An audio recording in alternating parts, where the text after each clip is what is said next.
नमस्ते विद्यार्थी मित्रों। विषय हिंदी, कक्षा 11। आज हम 11वीं कक्षा का चौथा पाठ चंद्रशेखर आज़ाद करेंगे, जिनके लेखक का नाम है सद्गुरु शरण अवस्थी। सद्गुरु शरण अवस्थी मूलतः नाट्यकार, निबंधकार एवं समीक्षक है। कानपुर में BA NSD कॉलेज के आचार्य थे। श्री अवस्थी का लेखन उनके जीवन काल से जुड़ा हुआ है, जो मूलतः प्रेरणादायक है। तुलसी के 4 पल तथा श्रमिक पथिक इनकी मुख्य रचनाएं हैं। प्रस्तुत संस्मरण के लेखक ने चंद्रशेखर आज़ाद से जुड़ी हुई स्मृतियों के माध्यम से उनके जीवन, व्यक्तित्व तथा उनकी निडरता पर दृष्टिपात किया है। असाधारण प्रतिभा के धनी चंद्रशेखर आज़ाद शक्ति के पुंज थे। उन्हें अपने आप पर पूर्ण विश्वास था। आकर्षक व्यक्तित्व, निडर, आत्मनिर्भर, मितभाषी इस वीर पुरुष को स्वर्गीय कहने से लेखक को बड़ी चोट पहुंचती है। उनसे जुड़ी अनेक सूक्ष्म बातों पर लेखक ने प्रकाश डाला है।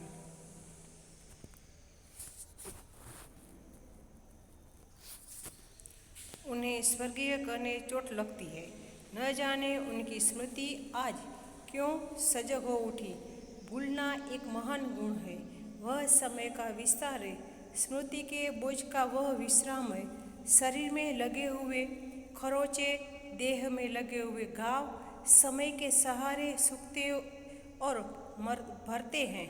मन पर लगी हुई चोट, हृदय पर लगा हुआ आघात विस्मृति के सहारे ही ठीक हो पाता है। स्मृति की तीव्रता शास्त्रों के अनुशीलन और पुस्तकों के स्वाध्याय से मिलती है, और विस्मृति का वरदान संतों के सत्संग और विराग के अनुष्ठान से प्राप्त होता है। यदि संसार में विस्मृति स्वतः सिद्ध न हो तो लोग अपने अपने घाव प्रतिदिन कुरेदते रहें और जीवन की कोड़ की खाज हो जाए। હવે શું કહે છે લેખક એમ કહેવા માંગે છે કે ચંદ્રશેખર આઝાદને સ્વર્ગીય કહ્યું તો મને બહુ ચોટ લાગે છે, કારણ કે એની જે સ્મૃતિ છે, એની જે યાદ છે, એ તો હર હંમેશ જાગૃત છે। એ ભૂલી શકાય એમ નથી, પણ હા, ભૂલવો એક મહાન ગુણ છે, પણ આ સ્મૃતિ છે એ એક બોજ જેવો, વિશ્રામ જેવો લાગે છે કે જેમ કે શરીરની અંદર કોઈ ઘાવ થાય, ખરોજ થાય તો સમય જતાં એ મટી જાય છે, ભરાઈ જાય છે, પણ જ્યારે મન ઉપર ચોટ લાગે, હૃદય ઉપર આઘાત લાગે, ત્યારે એ ક્યારેય ઠીક થતું નથી। એ ઠીક થાય અને ઠીક પણ થઈ જાય છે તો શું થાય છે? ઠીક થવાનું કારણ શું હોય છે? કે એને કારણે આપણે બધું ભૂલી જઈએ છીએ। અને હા, આપણે ભૂલવું એ આપણા સંતો અને સત્સંગોનું વરદાન છે કે ભગવાને આપણને ભૂલવા માટેનો એક સરસ ગુણ આપ્યો છે કે આપણે કંઈ પણ દુઃખ આવ્યું હોય કે કાંઈ પણ થયું હોય તો આપણે થોડાક સમયની અંદર આપણે ભૂલી જઈએ છીએ અને વળી પાછું આપણે પહેલાં જેવું જીવન જીવીએ છીએ।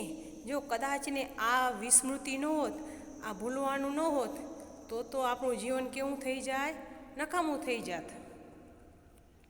क्षण आते हैं और चले जाते हैं, उनके आवर्तन में स्मृतियों की छाप लगती है, धुलती ही चलती है। धुले हुए पाटों के भीतर से भी कुछ आकर झांककर रूपरेखा से परिचय कराया करते हैं। ये आकार क्षणों के श्रृंगार भी होते हैं, चाहे स्वतः कितने ही सुखमय हो, और वे आकार क्षणों के अभिशाप भी हो सकते हैं, चाहे स्वतः कितने ही सुखपूर्ण हो। वे व्यक्ति, वे घटनाएं, परिस्थितियाँ धन्य है जिनकी अमिट छाप क्षणों का श्रृंगार है। उनके लिए विस्मृति समय के प्रवाह को रोककर स्वयं घंटों प्रतीक्षा करती है।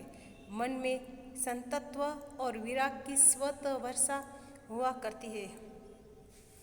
હવે લેખક શું કહેવા માંગે છે? ક્ષણ આતે હૈ ઓર ચલી જાતે હૈ, કહે છે કે એવો સમય આવે, એવી પલ આવે અને ચાલી પણ જાય છે। અને એને કારણે આપણા મન ઉપર જે સ્મૃતિ હોય છે એ ધીમે ધીમે ભૂંસાતી જાય છે. ધીમે ધીમે ભૂંસાતી જાય એટલે આપણા મનની અંદર જે કાંઈ દુઃખ સુખ હોય એ હાલ્યું જાય છે. હવે આ જે છે એ આકાર કેવો હોય છે, એ ક્ષણ શૃંગાર બી હો શકતે કે આ જે અમુક સ્મૃતિ એવી હોય છે એ શૃંગાર જેવી છે. એ ગમે એવી સુખમય હોય તો પણ એ અભિશાપ થઈ શકે છે. એટલે કે આપણે જે પણ કંઈ બહુ યાદ રહે તો આપણને માટે એ અભિશાપ બની શકે. ચાહે સ્વત કિતને સુખપૂર્ણ હો, કે ગમે એટલા એ આપણા સુખપૂર્ણ દિવસો હોય છતાં એ આપણે ભૂલી જઈએ છીએ. અને કદાચને યાદ રાખી અને આપણે વાગોળીએ તો અંતે તો આપણને શું મળે છે? દુઃખ જ મળે છે. કે વર્તમાનનું જે જીવન આપણને મળ્યું છે એ જીવવું એ બરાબર. वे व्यक्ति, वे घटनाएं, वे परिस्थितियां धन्य है जिनकी अमिट छाप क्षणों का श्रृंगार है. લેખક કહે છે કે એ વ્યક્તિ, એ પ્રસંગ, એ પરિસ્થિતિ એ ખરેખર ધન્ય છે કે જેની છાપ કે ક્યારેય મિટાય નહીં, ક્યારેય ભૂલાય નહીં. એ આપણા માટે, એ આપણા પલ ક્ષણનો શૃંગાર છે. હવે આપણા ભારત દેશ માટે એટલા ઘણા બધા ક્રાંતિકારીઓ થઈ ગયા છે કે જેનામાંથી આપણે કંઈક પ્રેરણા લઈ શકીએ, કંઈક ગુણ લઈ શકીએ. એને આપણે ભૂલી શકીએ નહીં. उनके लिए विस्मृति समय के प्रवाह को रोककर स्वयं घंटों प्रतीक्षा करती है. કે એમના માટે ભૂલવું એનો પ્રવાહ છે એ રોકાઈ જાય છે અને એ પોતે વિસ્મૃતિ હોય છે, પોતે એના માટે રાહ જુએ છે કે ક્યારે આને હું ભૂલાય, પણ એ હંમેશા ભૂલાતું નથી. સત્કર્મીઓ હોય એ ક્યારે ભૂલાય નહીં. મન મેં સંતત્વ વિરાગ કી સ્વત વર્ષા હુઆ કરતી, કે મનની અંદર સંતના જેવા ગુણ અને વૈરાગ્યની વર્ષા થયા કરે છે. चंद्रशेखर एक ऐसे ही व्यक्ति, ऐसे ही घटना और ऐसी परिस्थिति थे उनकी स्मृति मन का पुण्य है. કે ચંદ્રશેખર વ્યક્તિ એક એવા જ હતા, એની ઘટના અને પરિસ્થિતિ પણ એવી જ હતી કે જેને ક્યારે ભૂલી શકાય નહીં. એને યાદ કરવા એ મોટામાં મોટું પુણ્ય છે. मेरी जाने कितनी बार उनसे भेंट हुई होगी. मेरे छोटे भाई के मित्र होने के कारण वे मुझे हमेशा भैया कहा करते थे. લેખક કહે છે કે મારી અને ચંદ્રશેખર આઝાદની કેટલી વાર મુલાકાત થઈ, કારણ કે મારા નાના ભાઈના મિત્ર હતા એટલે તે મને હંમેશા ભાઈ કહીને બોલાવતા. किसी के घर, किसी सड़क पर, किसी रेलवे स्टेशन पर, जिस हाल में भी वे दिन के किसी क्षण में मुझे मिले. કે ક્યારે ઘરે, બારે રસ્તા ઉપર, સડક ઉપર, કે ક્યારેક રેલવે સ્ટેશન ઉપર, કે જે હાલતમાં એ મને મળ્યા, एक क्षण मने मढ़िया. उन्होंने हमेशा ही मेरे प्रति अग्रज का सम्मान प्रदर्शित किया है. કે એણે હંમેશા મારા માટે મને માન આપ્યું છે. મોટા સમજીને, મોટા ભાઈ તરીકે મને માનતા હતા. क्रांतिकारी लोग वचन के बड़े कृपण और मंतव्य के बड़े गोप्य होते थे, पर उन्होंने अपना समझकर मुझसे कभी कोई दुराव नहीं रखा. હવે શું કહે છે કે ક્રાંતિકારી વ્યક્તિ હોય એ વચનના અને કાંઈ પણ વાતના કેવા હોય છે? ગોપનીય હોય છે. કોઈને એ વાત કહેતા નથી, ગુપ્ત રાખી છે. પણ હા, તેઓએ મને પોતાનો સમજી અને મારાથી કોઈ દૂરી રાખી ન હતી. उन्हें भय बिल्कुल न था. वे निश्चिंत थे कि वे जीते जी किसी के हाथों नहीं आ सकते. એ બિલકુલ ભય વગરના હતા અને ચિંતા વગરના હતા. અને એને વિશ્વાસ હતો કે જીવતા જી એ કોઈના હાથમાં પકડાશે નહીં. કોઈના હાથમાં એટલે કે અંગ્રેજોના હાથમાં. ત્યારે આપણા ભારત દેશ ઉપર અંગ્રેજોનું શાસન હતું. એના માટે કેટલાય લોકોએ પોતાની આહુતિ આપી દીધી, બલિદાન આપી દીધા. ત્યાં આપણો ભારત દેશ આઝાદ થયો છે. कटी से लटकते हुए दो माउजर पिस्तौल और कंधे पर पड़ी हुई कारतूस की पेटी पर उनका पूरा भरोसा था. કે છે કે એની લટકતી हुई જે પિસ્તોલ અને એના ખભા ઉપર કારતૂસની પેટી, એના ઉપર એને પૂરેપૂરો ભરોસો હતો. जिस किसी के घर पर हम लोगों ने उन्हें छिपा कर रखने की व्यवस्था की, उसे वे हमेशा निश्चिंत रखते थे। કહે છે કે જેના ઘરે અમે એને છુપાવીને રાખવાની વ્યવસ્થા કરી હતી, એ હંમેશા એને નિશ્ચિંત રાખતા હતા। उन्होंने स्पष्ट कह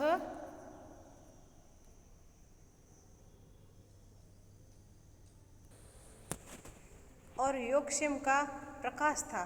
उनके व्यक्तित्व में इतना बल था कि मेरी इच्छा के प्रतिकूल वे मुझसे काम ले लिया करते थे और उनकी बात पूरी करने में मैं अपने को गौरवान्वित अनुभव करता था। લેખક કહે છે કે એનું વ્યક્તિત્વ એટલું સરસ હતું ને કે તે ઈચ્છાના બળથી મને પસંદ ન હોય તો પણ એ પોતાનું કામ એવી સરસ રીતે કરાવી લેતા હતા અને મને પણ ગૌરવનો અનુભવ થતો હતો। क्रांतिकारियों के कई विस्फोटक कार्य और मेरे परिचय के अंतकाल में ही हुए, पर उन पर बातें करने और पूछने का मुझे संभव न था। जो भी थोड़ा बहुत वे संकेत कर देते थे, मेरी मुद्रा में उसका अनुमोदन न देकर प्रसंग टल जाया करता था। લેખક કહે છે કે ક્રાંતિકારીઓનો કોઈ વિસ્ફોટક કાર્ય હોય એ મારા પરિચયના છેક સુધી રહે, પણ જ્યારે મને પૂછવામાં આવે અને સંભવ ન હોય અને થોડો ઘણો એવો સંકેત કરે અને મારું એને अनुमोदन न हो, मारू समर्थन न हो, तो ये प्रसंग टाड़ी देता।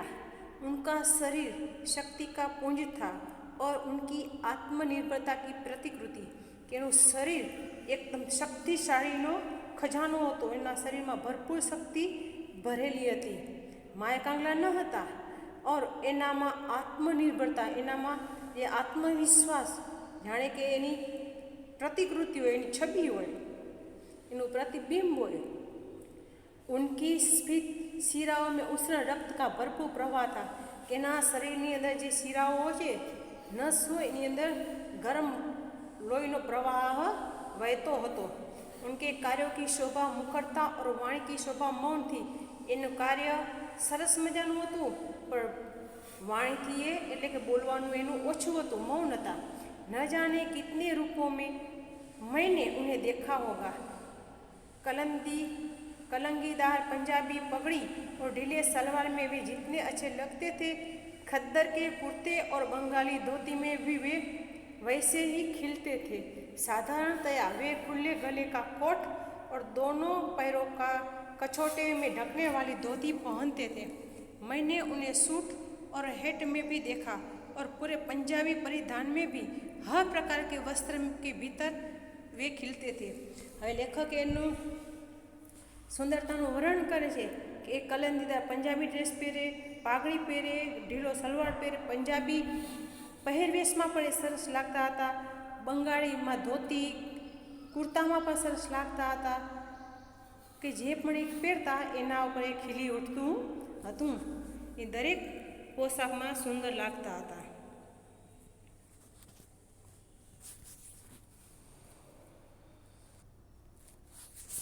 कठोर हिंसापूर्ण संदर्भ के भीतर उनका मक्खन सदस्य कोमल मन मैंने अच्छी तरह देखा है। उनकी वीरता में जो उग्रता थी, उनका लक्ष्य राजनीतिक अपराध था और भारत को स्वतंत्र करने की बलवंती आकांक्षा थी। उनके साहस में जो ध्वंस की सूचना थी, उसका आलम्बन विदेशियों के पशुबल की अकड़ थी। अपने देश के जो निरीह प्राणी उनके क्रांति के मार्ग में आने के कारण नष्ट हो जाते थे, उनके लिए चंद्रशेखर के पास अपार सहानुभूति और छलकते हुए आंसू थे। पर उनकी सार्वजनिक कार्य पद्धति में दया का दूसरा नाम कायरता और क्षमा का दूसरा नाम आपत्ति था। मेरे जैसे उदात्त वृत्तियों की दुहाई देने वाले व्यक्तियों को उन्होंने परिणाम द्वारा कई बार प्रमाणित कर दिया था कि उनकी ही कार्य पद्धति समीचीन है। कहे कि एनो स्वभाव भले कठोर और हिंसापूर्ण जेवो लागतो हतो, परंतु एनु मन केवुं हतुं, कोमळ हतुं, माखण जेवुं कोमळ हतुं। एनामां उग्रता भरी हती, वीरता हती अने एनुं लक्ष्य शुं हतुं के मारो भारत देश स्वतंत्र बने एवी एने आशा हती। एनामां साहस भरपूर हतुं अने हाँ, आलमन विदेशीओ में पशुबल की अकड़ थी। एनी अंदर विदेशीओ ने काढी नाखवानी शक्ति हती अने कोई पण प्राणी होय, निरीह प्राणी કે કોઈ પણ એવો પ્રાણી હોય એને ચંદ્રશેખરને કારણે કાંઈ પણ તકલીફ થાય તો એને એના પ્રત્યે સહાનુભૂતિ થતી અને એના આંખોમાંથી આંસુ નીકળી જતા. એને ચંદ્રશેખરના મતે કે સાર્વજનિક કાર્યમાં દયા ક્યારે હોવી જોઈએ નહીં. એના માટે દયા એ કાયરતા હતી અને ક્ષમા એ આપત્તિ હતી. કે કોઈ વ્યક્તિ આવે આપણી દુશ્મન હોય એને તમે માફ કરી દો તો ક્યારેય માફ કરાય નહીં. એ આપણા માટે આફત સર્જે અને ફરીથી આપણા ઉપર હુમલો કરે. કે છે એનામાં ઘણી બધી ઉદાત્ત પ્રવૃત્તિઓ હતી. એનું મન કોમળ હતું અને એની જે કાર્ય કરવાની પદ્ધતિ હતી એ એકદમ बराबर હતી. ईश्वर धर्म और पाप पुण्य विषयक विवाद के लिए उनके पास समय न था. इस तर्क वितर्क को वे अवकाश का वाक विलास समझते थे. मैं कह नहीं सकता कि उनकी इन विषयों के संबंध में क्या मान्यताएं थी, पर यह निर्विवाद कहा जा सकता है कि जिस मान्यता से मन में हिचक, शैथिल्य, कार्यभीरुता, बुद्धिवाद, पलायनवाद को अवसर मिले उसके वे पूर्ण प्रतिकूल थे. હવે કહે છે કે ઈશ્વર, ધર્મ, પાપ, પુણ્ય આ માટે એના માટે સમય નહોતો કે ભાઈ આ કરીશ તો પાપ થશે ને આ કરીશ તો પુણ્ય થશે. તર્ક વિતર્ક માટે કાંઈ એની પાસે અવકાશ નહોતો, કોઈ જગ્યા જ નથી, એને સમય જ નહોતો કે એ તો ખોટો ખોટો વાણીનો વિલાસ છે. હવે એને માટે શું હતું એ કાંઈ એના માટે હતું જ નહીં. પરંતુ હા, એને મનમાં એમ જ હતું કે મારો ભારત દેશ સ્વતંત્ર બને, આ અંગ્રેજોની ચુંગલમાંથી બહાર નીકળે અને અમારા ભારત દેશમાંથી આ અંગ્રેજો હંમેશને માટે ચાલ્યા જાય. હવે એના માટે શું છે કે એના મનની અંદર શું હતું? શૈથિલ્ય, કાર્યભીરુતા એટલે કે ડર, બુદ્ધિવાદ, પલાયન થઈ જવું એટલે નાસી જવું એ એના માટે બિલકુલ પ્રતિકૂળ હતું કે એને પસંદ હતું नहीं. हाँ, पर पाप और पुण्य की अनेकार्थी और आज की व्यापक व्याप्ति को चाहे वे मानते हो और कदाचित नहीं भी मानते थे, परंतु जीवन की पवित्रता, सामाजिक निर्मलता, वैयक्तिक उज्ज्वलता तथा नैतिक उच्चता के वे बड़े पोषक थे. कोई यह विश्वास नहीं कर सकता था कि हत्याओं के बेधड़क कर डालने वाले हाथ स्पर्श में इतने कोमल और नागरिक हो सकते हैं. કહે છે કે હા, અત્યારે પાપ અને પુણ્ય એવા કંઈક અનેક એના અર્થો નીકળે છે, પરંતુ જ્યારે એનું પોતાનું જીવન પવિત્ર હતું, એના સમાજ આખું નિર્મળ હતો, એનામાં એક પ્રકારની ઉજ્જવલતા હતી, તેજસ્વીતા હતી. અને હા, તમને વિશ્વાસ નહીં આવે કે એને ભલે ને અંગ્રેજોની હત્યા કરી છતાં પણ એના હાથ કેવા હતા? કોમળ હતા અને એક नागरिक જેવા હતા. मैं जब इन पंक्तियों को लिख रहा हूँ तब भी उनकी मनोहर मेरे सामने घूम रही है. લેખક કહે છે કે જ્યારે પણ હું આ લખું છું ત્યારે એની સ્મૃતિ છે એ મારી સામે ઘૂમે છે, આવી રહી છે, મારી નજર આગળથી જતી નથી. कितने अधिक व्यक्तियों में उनकी ममता की जड़ें जमी है, यह आज उनके उन्मूलित होने के बाद ज्ञात हो रहा है. राजनीतिक उन्हें सराहे और स्वतंत्रता प्राप्ति का अवरोध समझकर उनकी प्रतिमा बनाकर अर्चना करे. इतिहासकार अपनी पुस्तकों को उनकी प्रशंसा में सजावे और उनके महत्व का निर्णय करे. साहित्यक उन पर उपन्यास, कहानियाँ और काव्य की रचना करे, उन्हें अमर बना दे. संपादक गण उन पर लेख और टिप्पणियाँ लिखकर उनके साथी और सहकारी सभाओं में भाषण दे और एकांत में आंसू बहावे. परंतु मेरे ऐसे अलग देखने वाले किंतु निकट अनुभव करने वाले कर्म क्षेत्रों से कोसों दूर प्राणी केवल धवल कागज पर कुछ डाली सतरे खींचने के अतिरिक्त ही क्या कर सकते हैं. इन पंक्तियों को उकसाने वाले भी है वही है. उन्हीं की स्मृति तक पहुँचने के लिए उन्हीं की स्मृति को आज की पंक्तियाँ अर्पित है.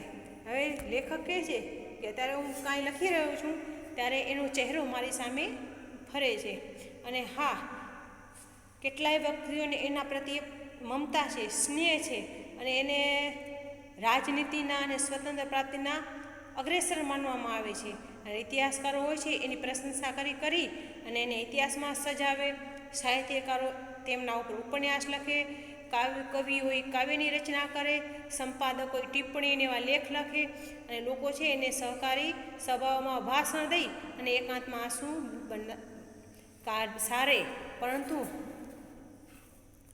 મારા માટે અલગ છે, કારણ કે મેં એને નજીકથી એને અનુભવ્યા છે કે કાર્યક્ષેત્રથી એક કોસો દૂર પ્રાણી કેવળ ધવલ કાગળ પચકુચ દેખે છે કે એ આ બધી વસ્તુ દૂર હતા, ફક્ત એના મનની અંદર શું હતું કે દેશને સ્વતંત્ર કરવો.